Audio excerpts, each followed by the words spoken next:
A minha Bíblia aqui está aberta no livro de João, no Evangelho de João, no capítulo de número 21, nós vamos ler esse texto aqui que diz assim: Depois disso, manifestou-se Jesus outra vez aos discípulos, junto ao mar de Tiberíades, e manifestou-se assim.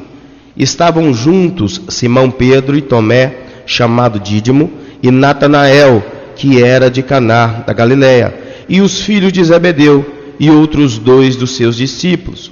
Disse-lhe Simão Pedro: Vou pescar. Disseram-lhe eles: Também vamos contigo. Foram e subiram logo para o barco, e naquela noite nada apanharam. E sendo já manhã, Jesus se apresentou na praia, mas os discípulos não conheceram que era Jesus. Disse-lhes, pois, Jesus: Filhos, tendes alguma coisa de comer? Responderam-lhe: Não. E ele lhes disse: Lança a rede à direita do barco, e lançaram. Lançaram, pois, e já não podia tirar pela multidão e quantidade de peixes, e peixes grandes. Então, aquele discípulo a quem Jesus amava, disse a Pedro: É o Senhor.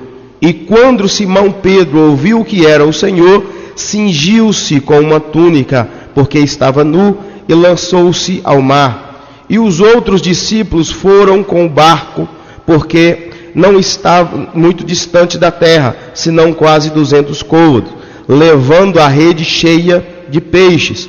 Logo que se saltaram em terra, viram ali um braseiro e um peixe posto em cima e um pão. E disse-lhe Jesus: Trazei dos peixes que vocês apanharam. Simão Pedro subiu e trouxe a rede para a terra, cheia de 153 grandes peixes, e sendo tantos, não se rompeu a rede. Disse-lhe Jesus: Vinde, jantai. E nenhum dos discípulos ousaram perguntar-lhe: Quem eras tu?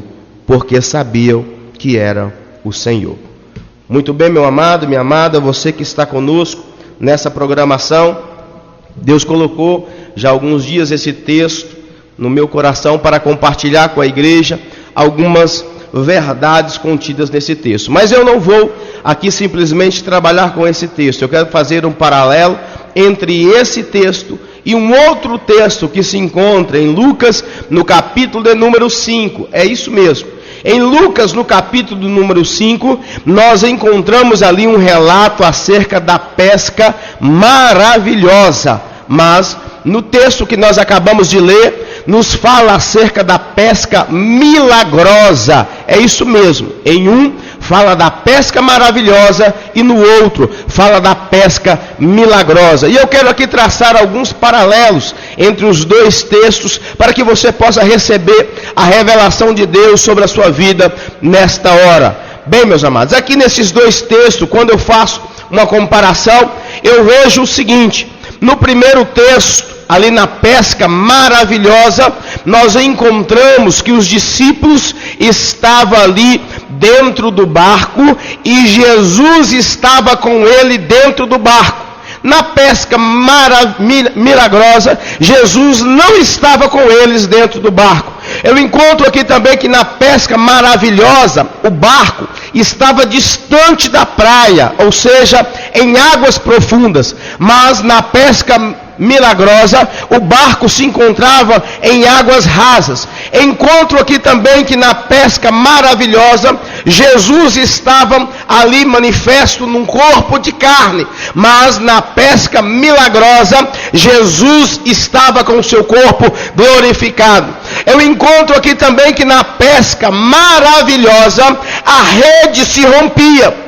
Mas na pesca milagrosa, as redes não se rompiam. Eu encontro aqui que na pesca maravilhosa, era uma quantidade de peixes tamanhos, e os peixes não tinham apenas um formato, eram vários peixes de várias espécies e de vários tamanhos. Mas na pesca milagrosa, eram 153 grandes peixes, não haviam peixes pequenos. Eu encontro aqui também que no texto de Lucas capítulo 5, foi antes da entrega do Senhor Jesus Cristo na cruz do Calvário a favor dos meus e dos seus pecados. Mas na pesca milagrosa foi depois que o Senhor Jesus havia se entregado na cruz e havia ressurgido dentre os mortos. Nós encontramos aqui estes paralelos que nos chamam bastante atenção acerca das verdades de Deus para a minha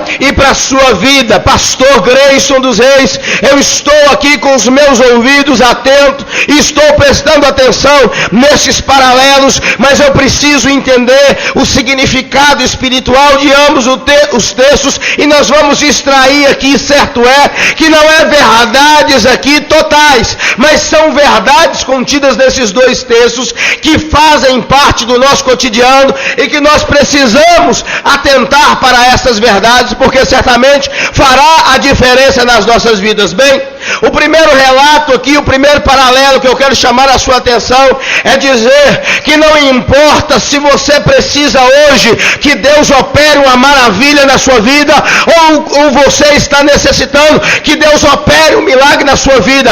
Eu quero te dizer que o mesmo Jesus que operou as maravilhas, Ele é o mesmo Jesus que opera o milagre. Eu não sei qual que é a necessidade que você tem para o dia de hoje, para projetar a sua vida, para aqueles projetos, para os sonhos e desejos do seu coração, mas eu tenho uma palavra de Deus para você e te digo da parte do Senhor, pela unção do Espírito Santo de Deus, em nome do Senhor Jesus Cristo, se você precisar das maravilhas do Senhor, está disposto, porque um dos nomes dele é maravilhoso e ele opera na sua vida as maravilhas que você necessita. Mas se você precisa do milagre, o milagre do Senhor está diante de você, pela autoridade do nome de Jesus, para que você viva uma vida de milagre e não somente seja um telespectador do milagre na vida dos outros.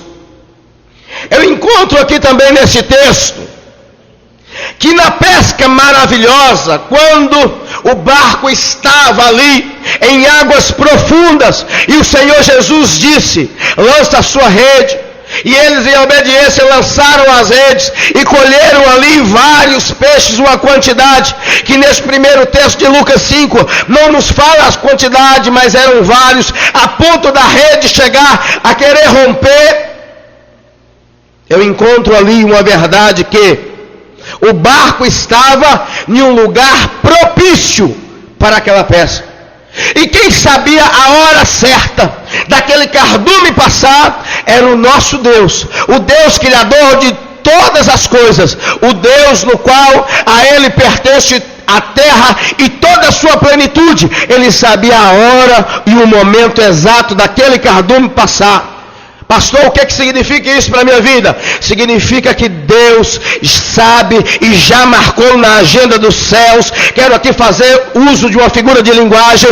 Deus já marcou na agenda dos céus a hora certa e o momento certo de você receber e colher o milagre ou a maravilha que você precisa na sua vida.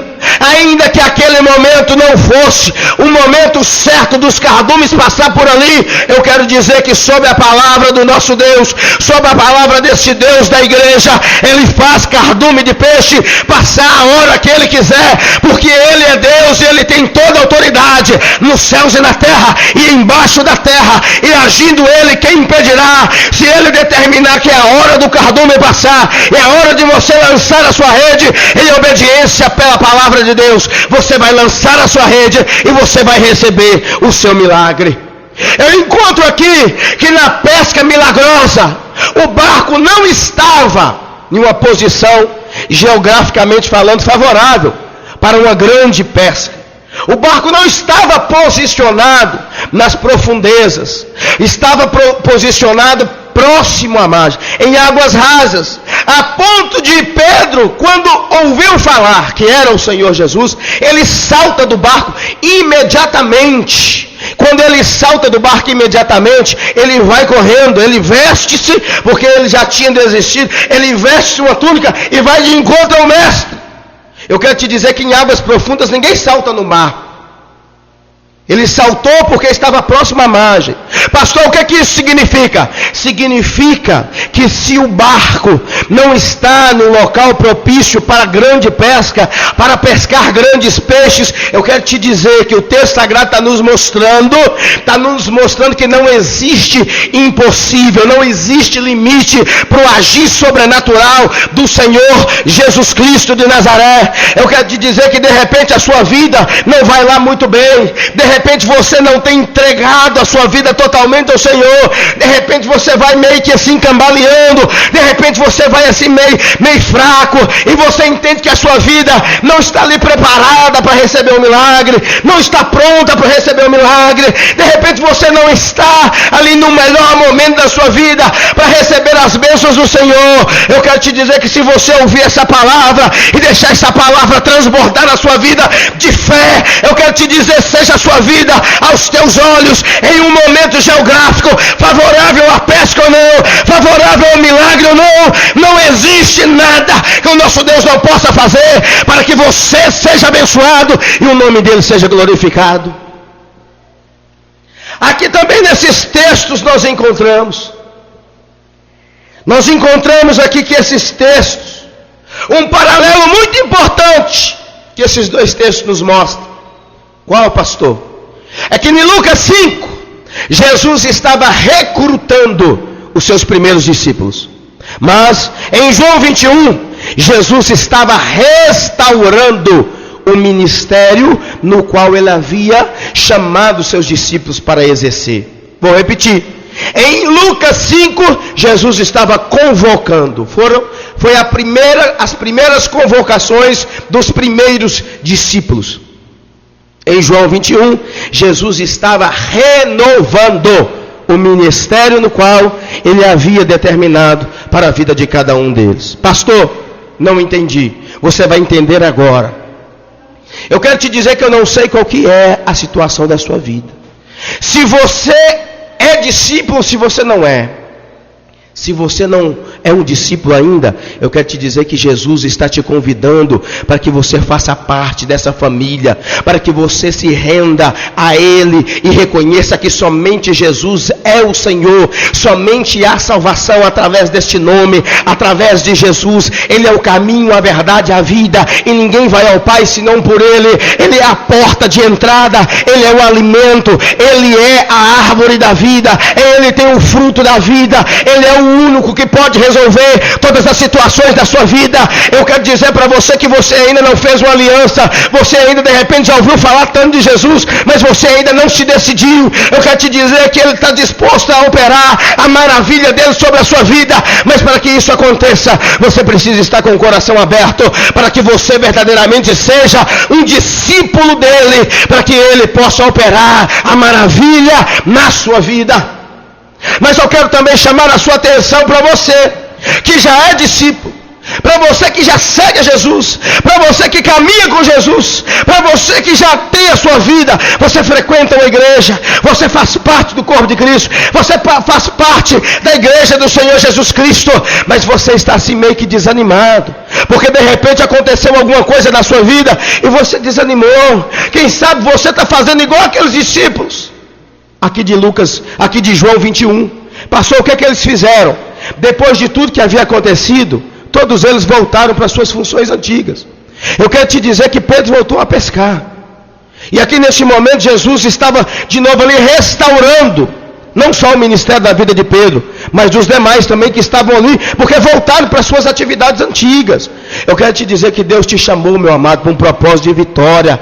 Deus te chamou, Deus te separou. Você não tem que voltar a fazer as obras que você fazia antes, não. Você tem que dar continuidade na sua vida, naquilo que Deus te prometeu. Eu não sei o que aconteceu na sua vida que você desanimou. Eu não sei o que aconteceu na sua vida que fez você parar. Eu não sei o que aconteceu na sua vida que está esse desejo de você entregar os pontos, de você falar assim: eu vou desistir, eu vou voltar para aquela minha velha vida, eu vou voltar a continuar a minha vida do jeito que eu tinha. Eu quero te dizer que Jesus não tem para a sua vida e nem para a vida de ninguém que volte para trás, mas Ele quer que você avance, Ele quer que você continue com aquilo que Ele te chamou.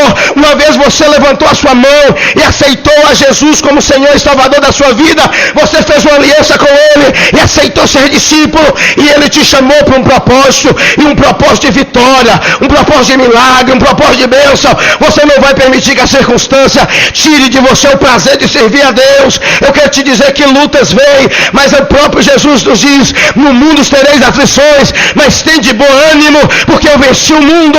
E assim como Ele venceu, Ele já determinou sobre a igreja que a igreja nele é mais do que vencedora.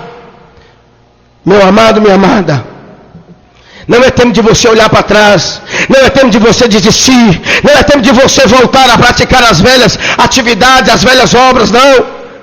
Vive novidade de vida. Deus quer projetar a sua vida daqui para frente, assim como Ele fez no texto que nós acabamos de ler, quando Ele disse para Pedro assim: e eles chegaram em terra. Primeiro momento Ele perguntou se eles tinham alguma coisa para comer. Eles falaram que não tiveram. Ele então ordenou que lançasse a rede, e eles, em obediência à palavra de Deus, lançaram. Quando eles voltaram com aquela quantidade de peixes, Ele então já estava lá com o braseiro aceso, já estava com o peixe, já estava ali com o pão, e Ele disse assim: aqui tem uma refeição, mas eu quero que vocês vão lá e peguem daqueles peixes que vocês pescaram. Não só Pedro, mas os demais discípulos. E a partir daquele momento eles caminharam em direção ao cumprimento daquilo que Deus tinha, e nunca mais voltaram para a velha obra, para as velhas obras, para as velhas práticas, porque ele entendeu pela revelação do Espírito Santo de Deus e pelos sinais que estavam diante dele, que ele tinha que cumprir o propósito que Deus determinou sobre a vida dele. Eu quero te dizer, meu amado, minha amada, Deus não te chamou para uma vida de derrota. Ele te chamou, Ele te separou, Ele te ungiu para você viver uma vida diferente. A partir do momento que Ele te separou para este ministério, para uma vida da igreja, você não vai desistir, você não vai desanimar e nem vai parar, porque Deus hoje, Ele opera um milagre na sua vida, em nome do Senhor Jesus Cristo. Você que está me ouvindo, não sei se você está começando a sua caminhada cristã, eu não sei se você precisa de uma restauração. O que eu sei é que esse Jesus, que é o nosso Jesus, o Jesus da igreja, Ele te convoca hoje e Ele te renova hoje. Ele restaura todas as coisas, porque a palavra de Deus nos diz assim: olha, e esquecendo-me das coisas que para trás ficam, prossigo para as que estão diante de mim, para o prêmio da soberana vocação de Deus que está em Cristo Jesus, nosso Senhor. Ele não te chamou para você parar, Ele não chamou você para você voltar para trás, pelo contrário, Ele te chamou para você prosseguir em fé, em gratidão, em louvor, buscando a Deus e descobrindo do Senhor qual é o verdadeiro propósito que Ele tem para a sua vida. E isso você só vai descobrir em comunhão, estando participando dos cultos, estando na igreja, fortalecendo a sua fé, junto com os irmãos, uns orando pelos outros, para nós sermos fortalecidos pela presença do Espírito Santo do Senhor, que estabelece as bênçãos sobre as nossas vidas através da união. Você não é um ser isolado, você é um ser social, por isso você tem que voltar à sua comunhão com a igreja. Volte hoje, em nome do Senhor Jesus Cristo de Nazaré. Em nome do Senhor Jesus Cristo. Receba essa palavra no seu coração. Em nome do Senhor Jesus. E que Deus continue te abençoando. Que Deus continue te fortalecendo. Que o Espírito Santo de Deus continue tendo liberdade em você, para falar as verdades aqui da palavra do Senhor, as revelações do Senhor, para que você possa viver uma vida abundante. Em nome do Senhor Jesus Cristo, seja abençoado em nome de Jesus.